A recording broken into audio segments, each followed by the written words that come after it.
Hello friends, I am Apurva Chaudhary and I welcome you all to my YouTube channel. तो मेरी आज की इस वीडियो में मैं बीएससी नर्सिंग के बाद कौन कौन से करियर ऑप्शंस हो सकते हैं, मोस्ट प्रोबेबली जिनको 90% नर्सिंग फील्ड वाले स्टूडेंट्स ऑप्ट करते हैं, उन्हीं के बारे में आज मैं बहुत ही डिटेल में डिस्कस करने वाली हूँ कि क्या उनकी एलिजिबिलिटी है, क्या प्रोसीजर है, कौन कौन से एग्ज़ाम्स होते हैं, क्या सैलरी पैकेज रहता है। तो वीडियो को स्टार्ट करने से पहले मैं चीज़ मेंशन करना चाहती हूँ कि इस वीडियो को लेके मैंने बहुत ज़्यादा रिसर्च की है, बहुत ज़्यादा पूछा है लोगों से, पर्सनली भी जा जाके इन्फॉर्मेशन गैदर की है। सो ये वाली वीडियो बहुत ही ज़्यादा इन्फॉर्मेटिव रहने वाली है जो लोग नर्सिंग में एडमिशन लेने वाले हैं या जो ले चुके हैं या करंटली नर्सिंग में हैं। ओके, तो मेक श्योर कि आप इस वीडियो को एंड तक ज़रूर देखें, क्योंकि जो बीएससी नर्सिंग की डिग्री है वो बेसिकली नर्स बनने के लिए है। तो सबसे पहला करियर ऑप्शन मैंने नर्सिंग ऑफिसर को प्रायोरिटाइज़ किया है। तो अगर आपने बीएससी नर्सिंग किया है और आपके पास आपका रजिस्ट्रेशन है तो आप इजीली नर्सिंग ऑफिसर की पोस्ट के लिए अप्लाई कर सकते हो। आप प्राइवेट में भी जा सकते हो और आप गवर्नमेंट सेक्टर्स में भी जा सकते हो। प्राइवेट सेक्टर में जाने के लिए एज सच कोई एग्ज़ाम, रिटन एग्ज़ाम नहीं होता है। वो आपका इंटरव्यू लेंगे, आपका रिज्यूमे देखेंगे और आपकी मार्कशीट वगैरह एनालाइज करके वो आपको प्राइवेट वाले रख लेते हैं। बट अगर हम बात करें गवर्नमेंट या फिर ऑटोनोमस इंस्टीट्यूशंस की, तो उनके लिए एग्ज़ाम्स होते हैं। ठीक है, इस वीडियो में मैं आपको बेसिकली 10 to 11 एग्ज़ाम्स के बारे में बताऊंगी जिनको दे करके आप अच्छी पोस्ट पे काइंड ऑफ गवर्नमेंट और ऑटोनॉमस लाइक एम्स इंस्टीट्यूशन के अंदर आप नर्सिंग ऑफिसर बन सकते हो। ओके, तो वन बाय वन सबसे पहले उस एग्ज़ाम का नाम है RRB staff nurse exam. RRB stands for railway recruitment board. ये जो एग्ज़ाम है ये रेलवे वालों की साइड से कंडक्ट किया जाता है। नाउ सेकंड एग्ज़ाम में एम्स नॉर्सेट एग्ज़ाम। ये जो होता है ये एम्स में नर्स बनने के लिए होता है। Third one is JIPMER nursing officer exam. Now fourth exam is ESIC staff nurse exam. EIC का मतलब होता है employ state insurance corporation. Now next exam है हमारा DSSB स्टाफ नर्स एग्ज़ाम, मतलब Delhi subordinate service selection board. Now sixth exam is TSPSC staff nurse exam. इसका मतलब है Telangana state public service commission. Now seventh is NVS staff nurse exam.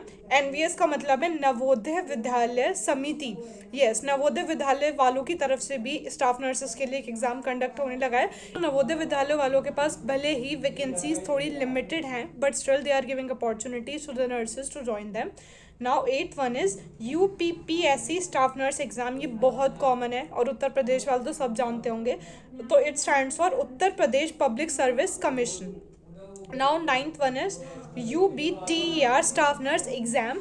इसका मतलब है कि Uttarakhand board of technical education.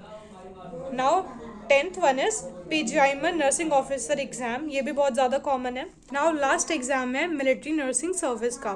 जो MNS का एग्ज़ाम होता है वो एक बार 12th के बाद भी होता है। उसके 12th के बाद अगर आप उसे क्लियर कर लेते हो तो वो लोग आपको BSc नर्सिंग अपने यहाँ से करवाते हैं। बट जिन लोगों ने BSc nursing already pass out कहीं और से की हुई है, उन लोगों के लिए भी एक अपॉर्चुनिटी है कि वो BSc नर्सिंग करने के बाद मिलिट्री नर्सिंग सर्विस को ज्वाइन कर सकते हैं। पहले इनका रिटन एग्ज़ाम होता है और उसके बाद इनका फिजिकल भी होता है।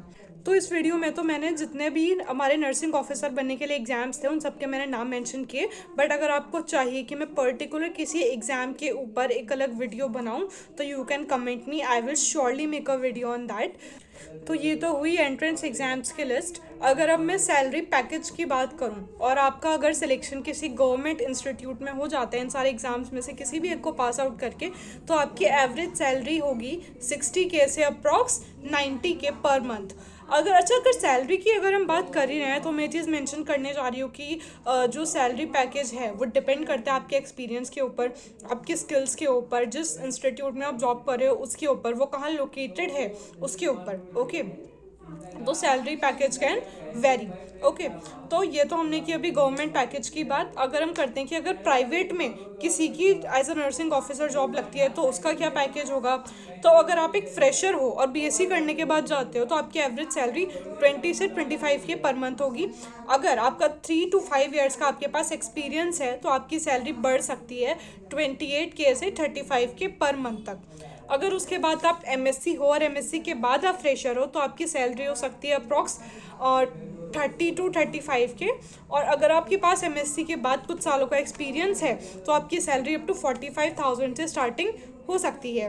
इसके बाद अगर आप फर्दर अपनी एजुकेशन को कंटिन्यू करके पीएचडी परसुए करते हो, और अगर आप पीएचडी करने के बाद फ्रेशर हो, तो आपके जो सैलरी पैकेज होगा 50,000 से 65,000 रह सकता है। इसके बाद अगर आपको कुछ टाइम का एक्सपीरियंस हो जाता है तो आपका पैकेज अप टू 1 लाख तक भी जा सकता है। ओके, नेक्स्ट, तो जिन बच्चों को क्लिनिकल्स में नहीं जाना है तो उनके लिए सेकंड ऑप्शन टीचिंग का हो सकता है ना। अगर हम टीचिंग फैकल्टी के पोजीशंस और उनकी डेजिग्नेशंस की बात करें, तो अगर आप as a fresher nursing BSc nursing करने के बाद अगर आप एज अ फ्रेशर लगते हो तो आपकी जो पोस्ट होगी वो क्लिनिकल इंस्ट्रक्टर की होगी। अगर आपको 1 साल का वहाँ पर एक्सपीरियंस हो जाता है तो 1 साल के एक्सपीरियंस के बाद आपकी पोस्ट नर्सिंग ट्यूटर की हो जाएगी। इसके बाद नर्सिंग ट्यूटर से ऊपर जितनी भी पोस्ट हैं उन सब के लिए एमएससी मिनिमम रिक्वायरमेंट है। ओके, तो अगर आपको एमएससी के बाद 3 साल का एक्सपीरियंस हो जाता है टीचिंग में तो आपको जो डेजिग्नेशन मिलती है वो असिस्टेंट प्रोफेसर का होता है। नेक्स्ट डेजिग्नेशन आती है हमारी एसोसिएट प्रोफेसर की। इसके लिए आपको टोटल 8 ईयर्स का एक्सपीरियंस चाहिए और minimum 5 years after MSc nursing. Now next designation है प्रोफेसर की। तो प्रोफेसर के लिए आपको टोटल 12 ईयर्स का एक्सपीरियंस चाहिए और minimum 10 year after MSc nursing. Then हमारी नेक्स्ट पोस्ट आती है वाइस प्रिंसिपल की। तो वाइस प्रिंसिपल के लिए जो रिक्वायरमेंट्स हैं वो बिल्कुल सेम है as that of professor. Now हमारी नेक्स्ट डेजिग्नेशन आती है हमारे प्रिंसिपल की। तो प्रिंसिपल के लिए जो मिनिमम रिक्वायरमेंट है वो पीएचडी है। ओके, अगर आपने पीएचडी किया है तो ही आप प्रिंसिपल की पोस्ट के लिए एलिजिबल हो। तो प्रिंसिपल बनने के लिए आपको टोटल 15 ईयर्स का एक्सपीरियंस चाहिए। तो ये हमने डिस्कस किया कि एक नर्सिंग इंस्टीट्यूशन में कौन कौन सी डेजिग्नेशन होती हैं एक टीचिंग फैकल्टी के लिए। अब हम बात करते हैं सैलरी पैकेज की। ओके, तो अगर आप एज अ फ्रेशर किसी प्राइवेट इंस्टीट्यूट में अप्लाई करते हो तो आपकी सैलरी 15 to 20 के रेंज कर सकती है। लाइक अगर हम बात करें तो उत्तराखंड की, तो अगर यहाँ पे बीएससी नर्सिंग करने के बाद आप एज अ फ्रेशर किसी इंस्टीट्यूट में जाते हो तो वहाँ पे आपकी सैलरी मैक्सिमम 15 है। बट आप अगर यूपी साइड में जाओगे लाइक मेरठ वगैरह तो वहाँ पे आपकी सैलरी मैक्सिमम 20,000 है। तो first of all as I told you earlier की सैलरी डिपेंड करती है आपके प्लेस पे, आपके एक्सपीरियंस पे, आपके इंस्टीट्यूट पे। ओके, बट अगर आपका जैसे जैसे एक्सपीरियंस बढ़ेगा, 1 साल हो जाएगा आपको, तो आपकी सैलरी भी इंक्रीज हो जाएगी। ठीक है, बट अगर हम गवर्नमेंट इंस्टीट्यूट में सैलरी पैकेज की बात करें तो टीचिंग में जो सैलरी है वो रेंज करती है 60,000 से 1 lakh plus per month. Okay, तो जैसा कि मैंने आपको बताया कि नर्सिंग ट्यूटर से ऊपर जितनी भी पोस्ट हैं उनके लिए जो मिनिमम रिक्वायरमेंट है वो एमएससी नर्सिंग की है। ओके, तो बीएससी नर्सिंग के बाद अगर आपको टीचिंग में जाना है तो बहुत इंपॉर्टेंट है कि आप अपनी एजुकेशन को कंटिन्यू करो। फर्दर आपको एमएससी नर्सिंग परस्यू करना होगा। ओके, तो जो एमएससी नर्सिंग के बारे में देख लेते हैं। अब जो एमएससी नर्सिंग है वो मिनिमम 2 ईयर्स की ड्यूरेशन का कोर्स है, 2 साल का है, मतलब इसके अंदर 4 सेमेस्टर्स होते हैं। तो क्योंकि जो एमएससी नर्सिंग है वो अपने आप में एक स्पेशलाइज्ड डिग्री है, ओके, मास्टर्स है, तो उसके अंदर भी कुछ स्पेशलाइजेशन है जिसके अंदर आपको अपनी मास्टर्स करनी पड़ती है।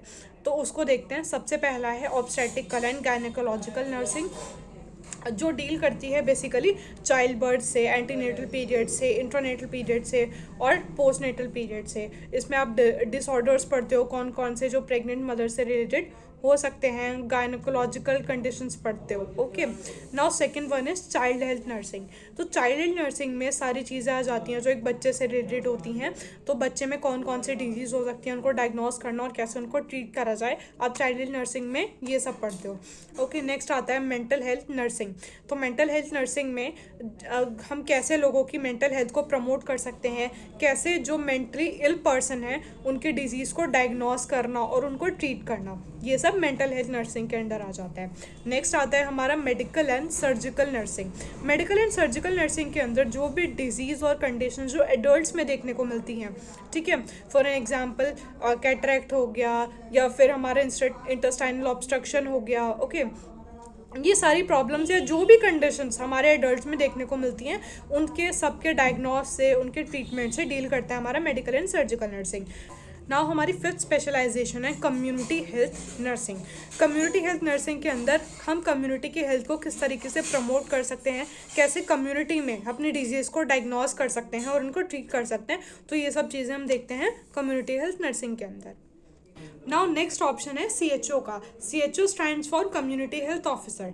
नेशनल हेल्थ मिशन के अंडर CHOs को हायर किया जाता है और कुछ स्टेट्स ऐसी होती हैं लाइक उत्तर प्रदेश जो मेरिट बेस पे, मतलब जो बीएससी नर्सिंग की जो चारों साल की एवरेज परसेंटेज होती है उसके बेस पे सिलेक्शन लेती हैं। बट वहीं पर कुछ स्टेट्स होती हैं लाइक उत्तराखंड, वो एंट्रेंस एग्जाम के बेस पर सीएचओस का सिलेक्शन लेती हैं। ओके, अब सीएचओ के एवरेज सैलरी पैकेज की बात करें तो ट्रेनिंग पीरियड में जो सैलरी रहती है 15,000 से 20,000 रहती है, और आफ्टर ट्रेनिंग ये बढ़ जाती है 20,000 से 40,000 तक।